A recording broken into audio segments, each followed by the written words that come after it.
Hey guys! Hello. So we're going to be building our new 8x8 tent. This is going to be our 5th hydroponic plant tent. I put out a separate video on planning your hydroponic farm at home from start to finish and all the things you're going to want to think about when planning a hydroponic grow space. You don't necessarily have to use a tent, but today we're going to be building an 8x8 Mars Hydro tent with a 6-inch inline fan. And we have 2 lights to start with, but we're going to need more as time goes on. And we have an 8 bucket system to start with, but we'll add more as time goes on as well. But this is just going to be more of a vlog of us setting it up. Alright, so these are the plants we're going to be putting in this short cold day tent. Just like the strawberry tent, it's going to be a short cold day tent because blackberry, raspberry, yellow strawberry will flower under short colder days just like the other strawberries. And the arugulas and lettuces aren't going to flower under a short day since they're long day plants. And I've been getting that wrong in some of my videos where I've been saying that lettuce is a short day or a long day plant or a short day plant and it will never flower under a long day. It's the opposite. A short day plant will never flower under a long day, and a long day plant will never flower under a short day, and lettuce is actually a long day plant, so it won't flower under a short day. So it's perfect to put next to something like strawberries in a cold tent because it will slow the bolting of it or even stop it, and you can keep it going like year round. If you guys are interested in anything we use today, there is a link down below that we directly affiliate for on Amazon. And anything you guys purchase does help the channel directly, so we greatly appreciate it. And also for marshydro.com, we have a link for that as well, that we affiliate for the TS lights, grow kits, and ventilation. And there's coupon codes as well that you can find. Dude, flawless. Really? Yeah. So these grow tents are pretty simple to set up. You build the frame and then you wrap the tarp around it and then zip it all up. And all the parts are labeled. And I have them all sectioned out.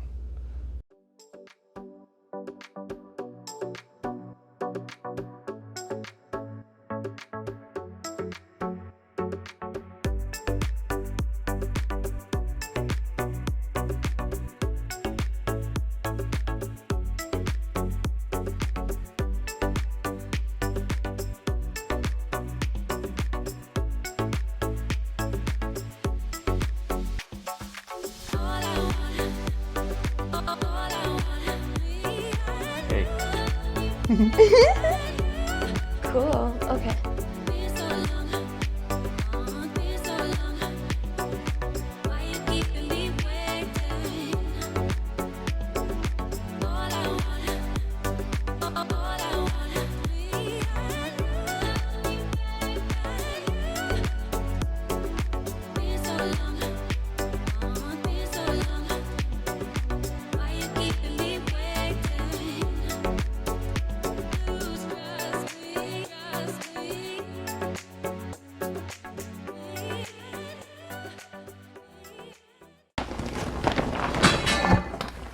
Whoa.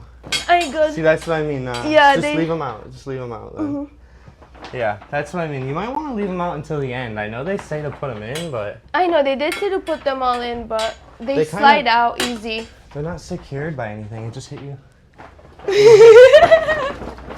It's literally what I was worried about. It's all good.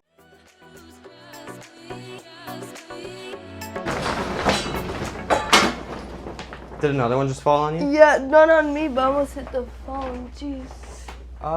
Yeah. I'm just gonna take them out then. Oh yeah, we'll just put them in later. What I initially would have done? We followed the directions.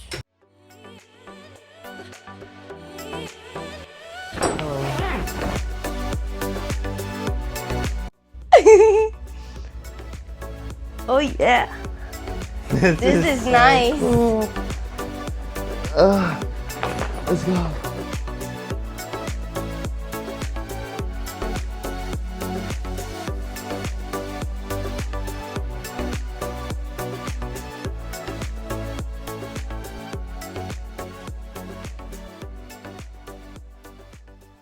Side of the tent.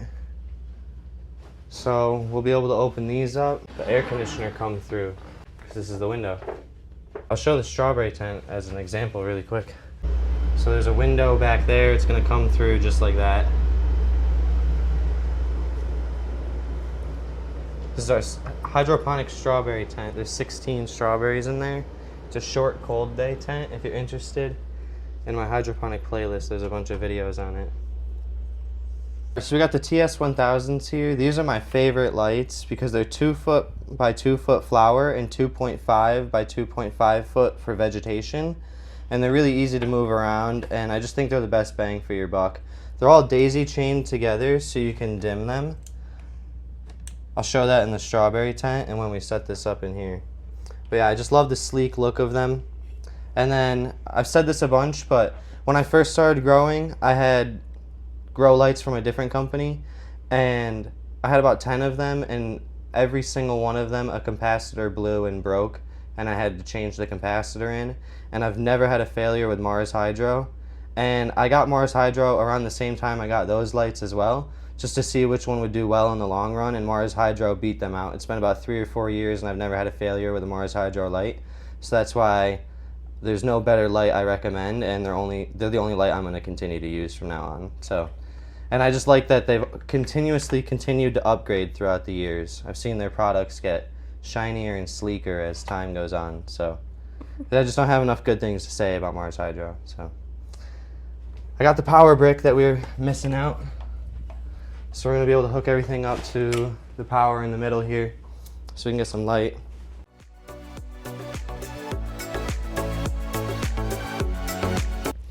In a separate video, I talk about the ways I get rid of bugs without pesticides and insecticides. I kill them all myself or by hand or with certain tools like this catchy. So it uses a little sticky pad and a blue light or a black light, and it draws in the bugs, and it works really well.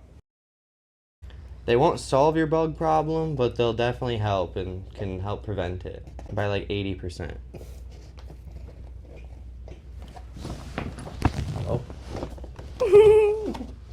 Yeah, that light draws in certain bugs like fungus gnats, all sorts of stuff. Works really good. I could go through the top hole there. That might look a little prettier.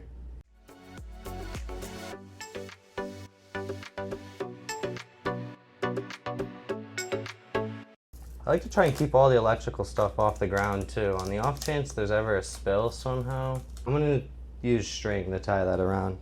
We brought some string up because I don't think the Velcro is gonna hold very well. So I always put the roll of string in my back pocket, and this way I can keep pulling from it.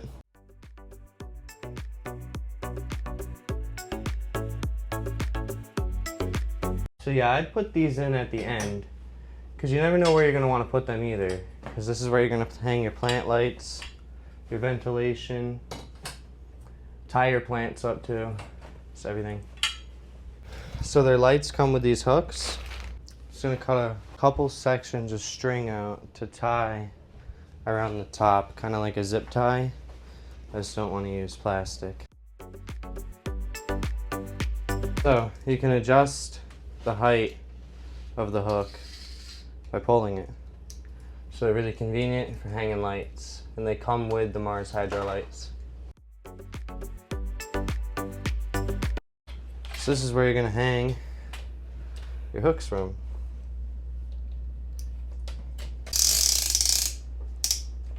There we go, let's plug her in, see if she works. I usually run the cord up and put it in the hook at the top just so that it's out of the way and not dangling.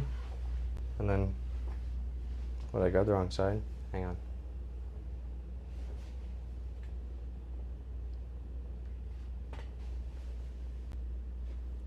Oh, they changed these.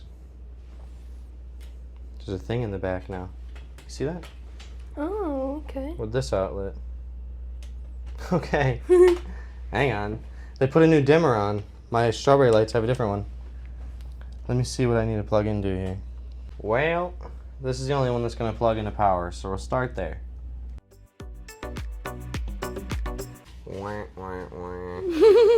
That makes no sense.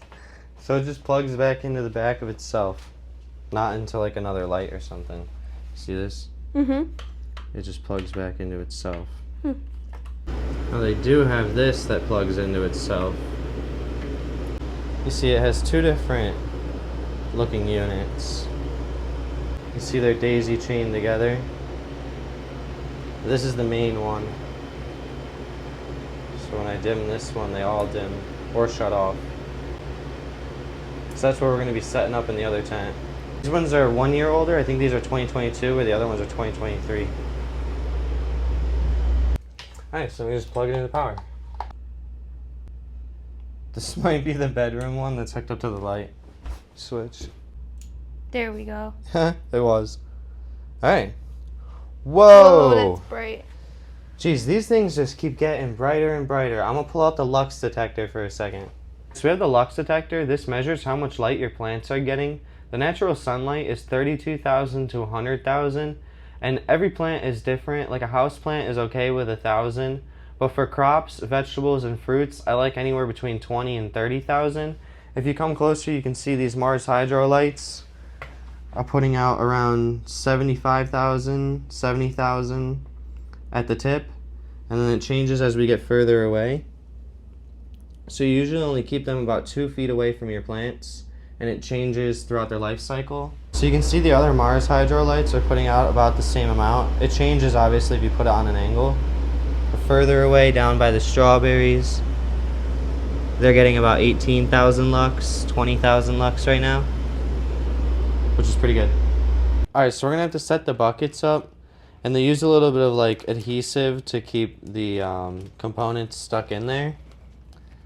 These ones don't look like they have as much, but I like to just take them off and scrape that out because it can build up a residue. I'll show a picture of like what happens if you don't end up scraping that out, and I'll show it more close up when we go to do that. So like I said, the lights are 2 foot by 2 foot flower coverage, and each bucket is a square foot.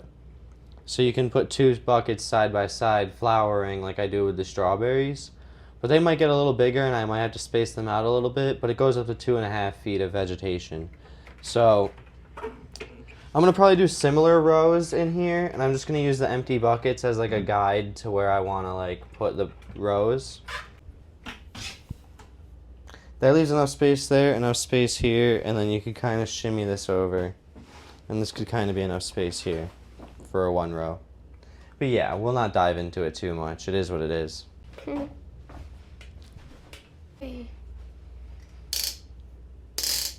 And then we have the cord to connect them. Let me just turn it off. I don't want to connect it with them on. Oops.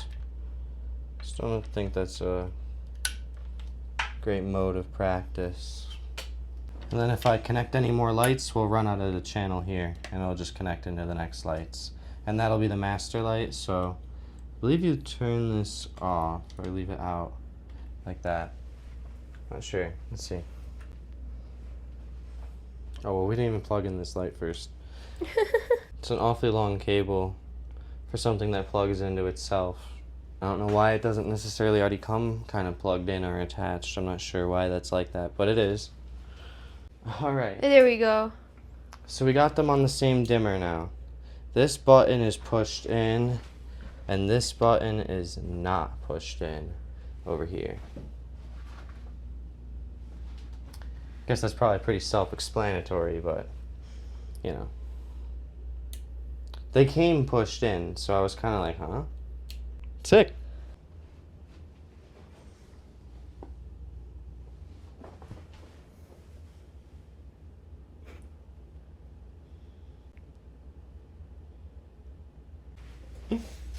Okay. So there's these tarps that they'll tell you to throw down on the inside on the ground here. I never include them. The ground's already waterproof enough. I guess the bars, obviously you don't want the metal getting wet, and this protects the metal on the ground if there were a spill, so you don't rust your metal out. But I just find them really slippery to stand on when you put them on the ground. So I always leave them out of all my tents. That's just me. You can use it. I just genuinely find them kind of dangerous and slippery, so I just keep them out. So I also got this heat mat for free with the purchase because I bought like a big order, and I've never experimented with using a heat mat with growing seeds. So I'm gonna experiment with growing seeds with the heat mat, and I'll get back to you guys with how it goes because I've never done it before. We got these nice stickers they always give us. I've put them on like everything around the house at this point, so I've just kind of been collecting them. Install our 6-inch inline fan We're gonna hang it from the ceiling. Carbon filter. I don't have a silencer. You can put a silencer on the end of them as well, so that it makes it quieter. And you can put them outside your tent or inside your tent. Like the one over there is massive and way too big for that room, and probably should honestly be downstairs with the two downstairs tents with how big it is, and the fact that that's like the whole house growing space. Because this goes up to 400 CFM, and we need about a 512 CFM for the tent. But every time you add a component, it lowers it by a percentage. So the carbon filter is going to lower it by up to like 20 to 50%. They're all just approximations, that depending on how big they are. This one's kind of small. And adding ducting and bends in it will add stuff. So I'm not going to put any bends or anything like that in the ducting. And I may even want to cut this ducting and make it shorter if I need to. I don't know if I'm going to need all this length. I just want to check which way our air is blowing. There's none. Oh, there it goes. Airflow. Alright, so when I first started growing, I didn't necessarily understand why the air is blowing outside of the tent. So we're going to put the carbon filter on like this, and it's going to pull air from inside of the tent to outside of the tent. The reason that is because the air inside of the tent is coming up through the buckets, and the plants are perspiring, and the air in the tent is getting musty. So you want to filter the air in the tent and send it back out, and then fresh air will come in through the open ventilations at the bottom, and so that you're not pumping bad air out into the house. You can set them up outside of the tent, kind of like how I have the one out there, where it's pulling clean air from outside of the tent and pushing it into the tent. Both ways work, but this is the way we're going within here, and that's how that makes sense. So there's a bunch of different ways you can set them up, like I was saying. If it was outside of the tent, so the carbon filters can work with air going in them or air going out of them. So if you face the air flow going in or out, air will still be filtered throughout the system. It works both ways. So that's why there's a bunch of different ways you can set them up. Like the one I have in the other room, we're just going to set up it in this tent, and that'll be an example. We're going to need some ducting in between them, because the clamp won't tighten down on both pieces the same way. And what's good about these clamps is I don't have to use a screwdriver or a drill. They made it so you can hand tighten them. So I don't want a big section here, because I don't want to decrease the CFM power of this fan. I just want it enough to the point where I can connect the two of them. Cut's really easy. The only problem is you're going to get to this point right here, because it's coiled around, we're going to have to cut some metal. So just be careful for metal sticking out. I don't know if these scissors can do it. Might have to go get some better scissors. Oh yeah. We're just going to go get wire cutters. Yeah. These scissors are getting destroyed now, because I have a wire in them. Oops, I think I cut it twice. I'll use a little piece of tape to cover up that wire just so it doesn't poke you. It's coiled around, you're always going to eventually have to tighten it over a piece of metal. It's never going to perfectly always be in between.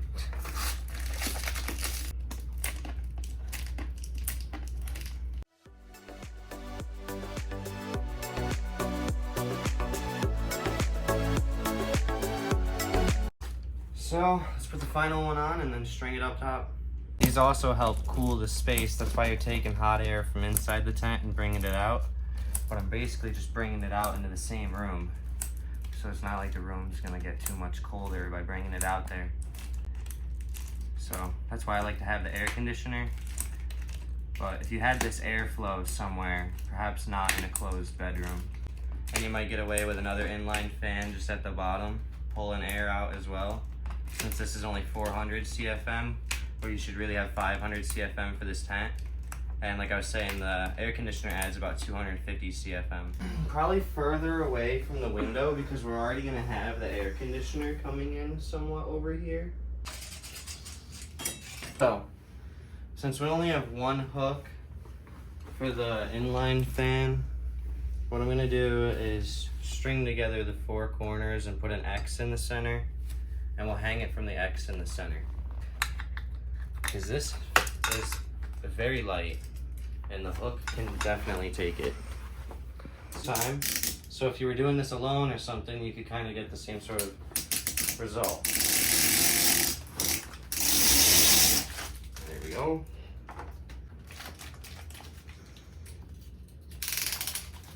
I'm gonna try and get it as close to this outlet as possible. So we're gonna slip them over onto here.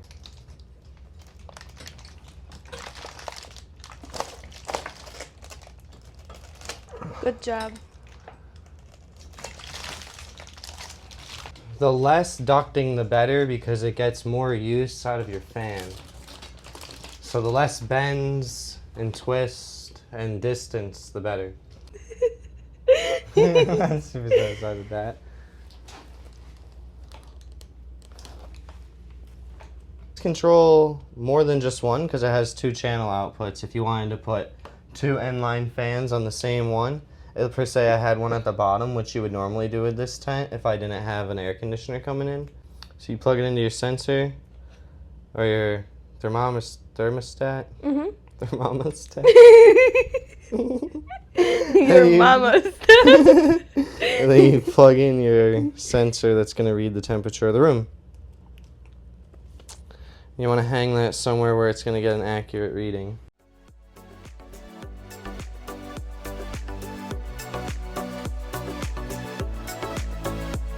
It's not much of an exhaust space out here, but it is what it is. We're going to trim this about right here because I don't want it to be very long. It won't be very effective then. Just tape the end of the ducting. Right. So it can't cut anybody. So then there's these flaps going around the bottom. You can peel off like that for ventilation so you don't have to leave all your holes open here, which is a little bit better for a bug safe environment. Small bugs, like really small bugs can still get through, but nothing big is going to get through that. So this way you can close up all your holes. Cold air will come in the bottom of the tent because hot air rises.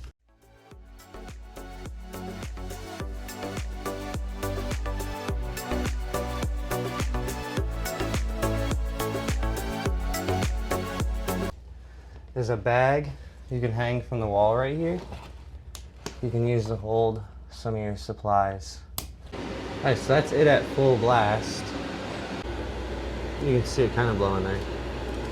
You see, there's the humidity in the corner, 22%. Alright, so this is 30 inches. This is 2.5 feet. That's the vegetative coverage we're going to get with these grow lights. So that should be about good if the plants go a little over. So yeah, this should be perfect for lettuces and stuff. We'll see how it goes. I'm alone in the tent right now fixing this metal beam. I actually want it to go this way instead of that way, just because it's more convenient. Whoops, tripping over buckets. It's more convenient because of the door. So I'd like it to go that way. So to make that happen, remove the middle piece, unzip the top, unzip the bottom, and I swap the middle piece with that one. And then we're gonna swap the middle piece with that one. And just keep switching them around so that the tent doesn't lose balance. So I would show you guys exactly how I'm doing this, but I don't have Fetty's help right now. And honestly, this isn't necessarily necessary. I'm just choosing to put it down that way. All right, I did it. I just had to unzip the tent a little bit to do it. I'm gonna surprise Fetty with it. If I have the inline fan down, this is a way better idea for hanging it alone than using the ratchet straps. So I'm gonna unhook them and just tie strings here, and then just loop this through the strings. This way I get my 3 hooks back, and then see, this is what I was talking about. And then I'm gonna slide this through there and then pick it all up as one unit and put it on there. I'll show you better with Fetty when I have her. Check it out. I just ended up running it through them, and now I'm about to grab the middle and just hang it up like that.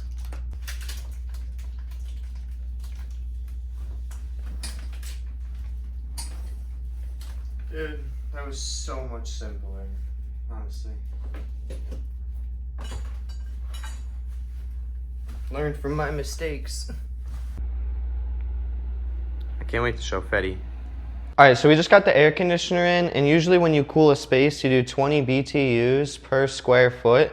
This is 8,000 BTUs and 5,300 SACC BTUs. So that's seasonally adjusted. So it gets up to 110 degrees outside, and in an environment like that, it might only do 5,300 BTUs. So when I said 20 BTUs per square foot, that's for a space that's not actively being heated by grow lights. So when you look that up, that's going to be a little off. You might want to do 5 times to even 10 times that. So I'll show my strawberry tent upstairs as an example, but that's only 50 square feet and it has trouble getting down to temperature because the 4 grow lights are actively heating up the room. So it says 175 square feet, but that's not for a grow space that's actively being heated up. So like I said, I have 4 grow lights with one of these, and it's only getting to 71 degrees, where these go down to 62, and it's only about 80 degrees outside right now, and it goes up to 110 outside, and that's the alleyway in between my house and my neighbor's house, where there's 4 air conditioning units that central air cool both of our homes, and they send out a lot of hot air in between the alleyway, and it also gets sunlight all day. So that alleyway is gonna get very hot, maybe even up to like 120. So it may go even lower than 5,300 for me. So that's just something to think about, because having the plant tent be colder helps with shorter days, signaling to the plants that it's fall or spring.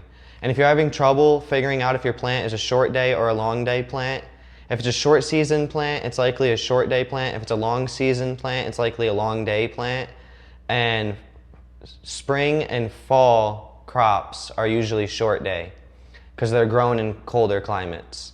So that can be a little tricky to look up because we know certain things are day neutral, like peppers and tomatoes, and those are easy to research. Just some things are a little trickier. If you have any questions, just leave them in the comments down below, because I'm still learning what each plant is. So yeah, that just goes into a little more depth on air conditioners, because I'll be a living example of showing you guys how a closed tent performs BTU wise. Also with the carbon filter, will be pulling some of the air out, so it helps with the heat in that tent, but probably not too much. So like I said, like 5 times to 10 times BTU. So probably like 100 BTU to even 200 BTU per square foot. So you can see we have the tent closed, and I have it set to 62, but the temperature is only at 71 in there right now. And it doesn't get much lower than that. And it's only about 80 degrees out right now. So when it gets to about 110 and the air conditioners in the alleyway start blasting, I expect that to be even worse. We're trying to keep the temperature to about below 75, 70, 60 to 70. As cold as we can get, the better, just not below 54 or 55, because the strawberries will go dormant below 54. Correct. So I like, personally, like 65, 70 degrees is perfect for most cold day tents. We just got in the new air conditioner. We're gonna be setting it up. All right, so the lights are gonna be on a timer in the wall. I have to go grab one.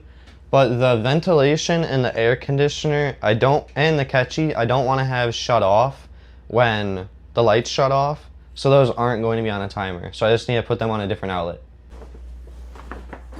Oh. Alright, so this is all the stuff that we're going to use to hook it into the window. We have this no residue duct tape that I like to use because it, for 6 months, doesn't leave any residue behind and comes right off. It's a little bit easier than scraping off the adhesive that comes with these. I already have the window taped up because we get little fire ants that come in through this window in all sorts of corners that they try to get into. These middle sections that are slightly smaller have holes in the side. That's so you can throw these little pins that they come with in there, and that will hold it at a certain height. You can put it on the other side like that, and it will keep it at a certain distance so you can get the right height for your window. Let's try this way.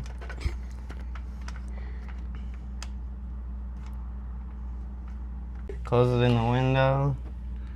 See, we got a little bit of a gap there. I like to try and cover with the tape so that bugs aren't gonna get in. You can see the no residue tape longer than 6 months. I'll get it off with some goo off or something. Alright, so we're adding our tape back. I'll just tape it up and show you what it looks like at the end. They come with this like sort of styrofoam that I'm gonna use to squish in there to help. Alright, so I actually think I'm gonna move the air conditioner over there so it's closer to the window and so that we get better airflow so it doesn't have to go as far through the ducting. So that's what Jake just pushed through. Alright, so you just push this into here, push this onto here, it clips right in, and then slide it in and we're done. And we just turn it on. Occasionally they fill with water and you have to drain them from here and there, and it will come up with a signal on here saying like E4 or something like that, and that's when you drain the water. You'll know because it'll be like beeping and making a signal. So we just turned the AC on. It's 84 right now, so we'll see how well it does. Alright, so I'm putting the extra fluffy piece here. I have all my net pots here. This is about how many I got from a 20-pound bag of clay. I just like to rinse off all the clay in the net pot in the sink. You can do it outside with a garden hose. I just don't want to waste too much water because we're in a drought. See, these aren't that dirty, but depending on the bag, this can be black water sometimes because there's so much soot. But this is just after one net pot. I was saying before with these, I just like to take them out and then use a Q-tip to clean up the little glue that they have in there. I'll show a photo of what happens if you don't wipe it out. It'll start to build up. So then it happens on this side too. So I use the scissors to help just pop these out. Put these black clips around them that hold them into place. It's easier to get them on too when this is out, because then you can just pinch this and hold this better. So Jake cleaned the blue parts and set the buckets back up. Now the next thing is we're just gonna make the waters and then put the plants in. And also, we're gonna set our pump up, and we're gonna set it up in the air above the buckets, because if anything happens, like the power goes out, we don't want the water to go back into the pump. So the way I hang the pumps in the air is something in this process came with these straps, and they always do. I think it's the buckets. Alright, so now they want to slide, and they also have this extra slack, so then I duct tape them in with the no residue tape. Alright, so then the first thing I like to do is clip them together. Just like that. I don't want them covering up the bottom hole either. That's where air comes in from.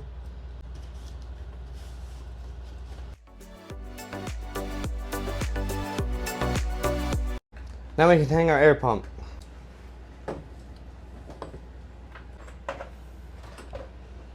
I always get annoyed of how they dangle in the air, so I'm just going to tape it to the pole. Alright, so the black hoses that plug into every bucket, I like to cut a 45-degree angle on, so this way they stick into there better. I can do it with one hand then. Otherwise, if it's just straight flat factory edge, it's a lot harder to try and get it in with one hand. That one actually worked. But some of them don't always fit very easily.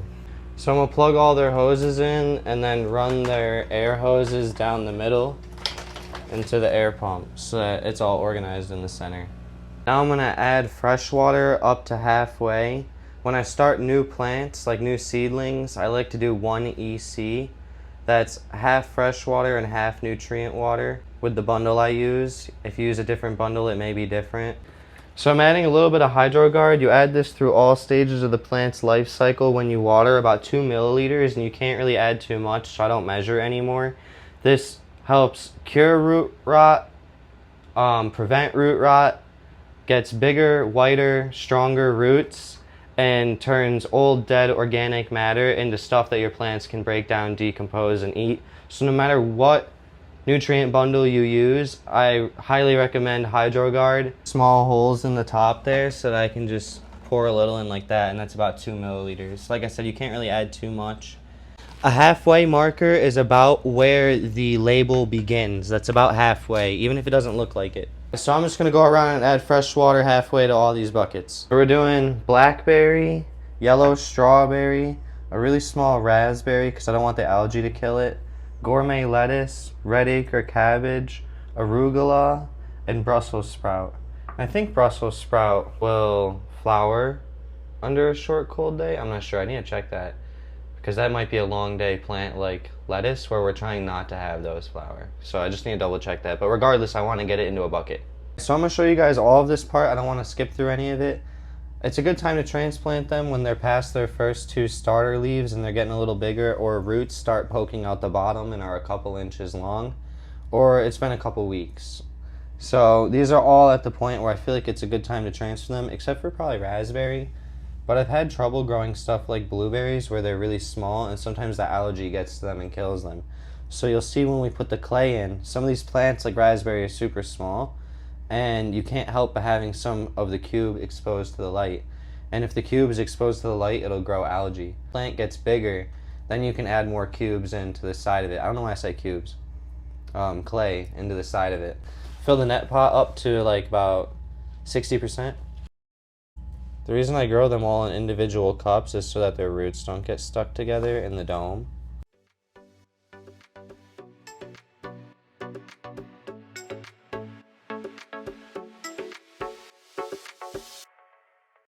There we go, that's one done gourmet lettuce.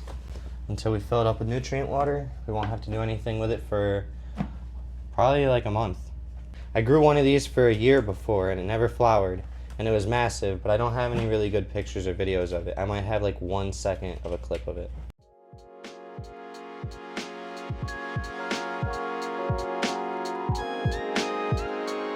White strawberry.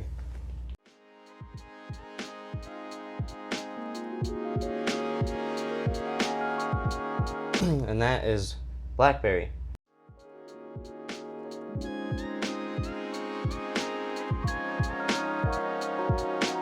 I don't like leaves touching clay either, that'll cause algae. That's red acre cabbage.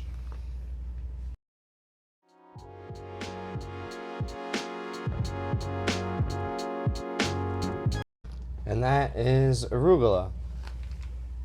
This Brussels sprout has a really long root and I'm worried about it getting damaged. So I'm not gonna like put it in there and pour the clay in because I just think that that's gonna end up tearing it somehow.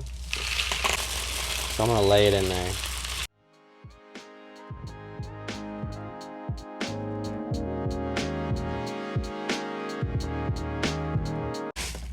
Alright, so it doesn't really look like we have enough clay left to do the raspberry. So we'll have 2 buckets empty for right now. We'll fill those in with more seeds in the other room later and get more lights and buckets soon in a later vlog, which I hope you guys join us for. I assume if you're this far into it, you might into this video. So we'll just wait on raspberry. This is Brussels sprouts. So we have to make 3 buckets of nutrient water so that we can do half in each of the 6. I like to use a mask and gloves when I mix up the nutrients just so I don't come in contact with it. So I use a veg bloom bundle. There's Bloom Shine additive, Stackwell, Life Plus, and then Veg Bloom Tap Hard. But depending on your water quality, you can get Tap Dirty if you're transplanting from soil to hydroponic, or RO Soft if you have soft water. So I use in the middle of the recommended mixing amount, so 4 to 6 per gallon. I'm going to use 5 per gallon. So we'll use 25 of this, 5 of Stacks, 7.5 of Bloom Shine, and 2.5 or 2.25 of Life Plus. I'm going to mix them all together, stir it up, and then wait for about 5 to 10 minutes and let all the soot settle in the bottom of the bucket. Because I don't change the reservoirs in any of my hydroponic plant buckets. That's also why I use the reverse osmosis filtered water. The pH of that comes out about 6 to 7. And I have a pH and EC tester. In a separate video, short, I talk about the pH and EC to give a plant throughout its life cycle, but I'll just go through it shortly. So you want about 1 EC for small and baby plants like we're doing right now. And then 1.5 as they get bigger and older, and then 2 to 2.5 when they're flowering and blooming. And then the pH for most plants, hydroponic, 5.5 to 6 is a pretty good rule of thumb for most.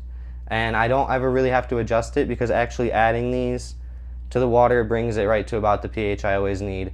So I don't use pH up or down very often, ever at all in my 3 years of growing. It gets diluted since plants drink more than they eat, so the density will change. So let's say I put the EC at 1, but the plants drink and they don't really eat a whole lot. The EC might say 1.5, but it didn't suddenly get more nutrients in it, the density just changed. And if you put fresh water back in, you'll see that it might even go down to 0.9 now. So same thing, a little dash of HydroGuard, and then we're gonna add our water first. Got our scale, let me put my mask on. Got a fresh pair of gloves.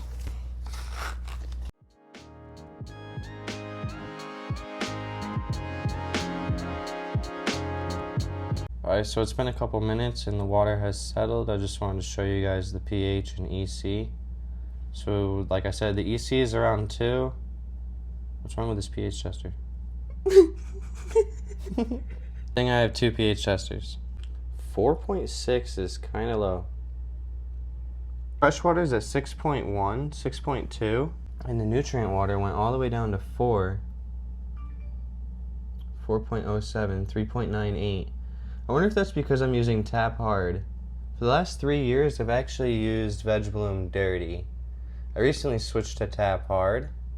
4 is pretty low. I probably should add some pH up to 5.5 or 6. I'm not going to. You probably should. This is Tap Hard. I wonder if Tap Dirty is a different result, because I've actually used Tap Dirty for the last 3 years. And every time I test the pH after making a bucket of Tap Dirty, it's usually at about 6. So I wonder if Tap Hard is lowering the pH more. This is my first time really using Tap Hard because they actually sent me the wrong bottle when I bought Dirty, because when I first started growing, the Veg Bloom bundle I got came with Dirty. And ever since then I just always stuck with it. And they just sent me the wrong bottle. I didn't want to return it. So I'm trying out Tap Hard. And I think it lowered the pH a significant amount because my fresh water is at 6.2, and it usually doesn't get lowered too much by adding the nutrients. And the only thing I ever did different this time was add Tap Hard. So I'm not going to add pH up to this. I'm just going to add it to my plants. I will probably just make the switch back to Veg Bloom Dirty just because I don't change the reservoirs in any of my plant buckets. And I don't want growing plants to be an inconvenience for me in any way, shape, or form. And I want it to be as simple as possible. So I got away with using Dirty for the last 3 years. I'll just go back to it, and I'm pretty positive the pH will be back up to 6. Because 4 is incredibly low. Well, not incredibly low. They'll still work, but I never really see it that low after mixing it up. So, yeah. The fresh water in the bucket will help bring the pH up a little bit. Like I said, I'm going to switch back to Veg Bloom Dirty, and I'll let you guys know immediately the pH result of that. Because I just don't really like 4. I'm not really satisfied with that. And this is my first time using hard because I got a bunch of new stuff for this tent, and they sent me the wrong nutrients. So I don't want to give you guys the wrong information, but I am not going to be adding pH up to the buckets. So yeah. I use this table with an extendo tube so I can get to all my plant buckets. When I first started doing this, I just used a regular plant buckets tube, but I actually bought a roll of blue hose so that I could make my own buckets, but I never ended up making my own buckets. Now I just use it to make my own watering hose. So I'm going to fill these up all the way to full. The point I filled them up to is in between these two black lines. And the net pot ends at about where the red line ends. So when the water gets below there, if the roots haven't grown below the bucket, I usually fill the plant bucket back up with some nutrient water, because usually that'll be the second watering cycle and the EC is still lower. Alright, so like I said in the beginning, this is going to be a short cold day tent, so we use these timers. I'm going to put it at 8 hours, and we're going to set the air conditioner to 62 degrees. And that should make it so that the long day plants, like the lettuce, don't flower, and that the short day plants, like the strawberry, blackberry, do flower. So, And then when mixing the nutrients, doing it in a room that is low humidity is best. You saw how some of them were clumped up. That's because the humidity in the room over time has actually made them pull moisture from the air and congeal up. So the lower the humidity when you mix them, the better. You'll notice a difference over time. That's why the Tap Hard was nice and powdery because it's brand new, or my Shine was clumped together because it's older and it's been exposed to too much humidity. And we have them about 18 to 24 inches away from the plants, 30 inches for seedlings. Right now I have it at 29. Alright, so you can see the buckets came out to 4.7. Like I said, I'm going to switch back to Veg Bloom Dirty, and hopefully that should bring the pH up. I don't want to bring the pH up with something else right now. So we just blew a fuse. I thought I had it go up to only around 1,500 watts, and it's on a 20 amp fuse, so it shouldn't blow until around 2,200. And you don't want to pull more than 80% constantly, which I thought I was below. But I'm just going to end up running an extension cord because both of these bedrooms are on the same circuit, which is really stupid with this house. So yeah, just something to think about when you set up your hydroponic plant tent, that you could end up blowing a fuse, and just make sure that your electricity is able to take it. So the two bedrooms are on the same circuit, but I just ran a power cord from the bathroom, which is on a different circuit. And then I'll just run the power brick off of everything in there off of the power cord. If you made it this far in the video, we greatly appreciate it. If you like this style of video, please let us know in the comments and we'll do some more. Also, leave any questions you have down below. I tried to cover everything I could possibly think of. And like I said, I made a separate video that's strictly educational, that's a lot shorter. Thanks for watching. Thanks for watching.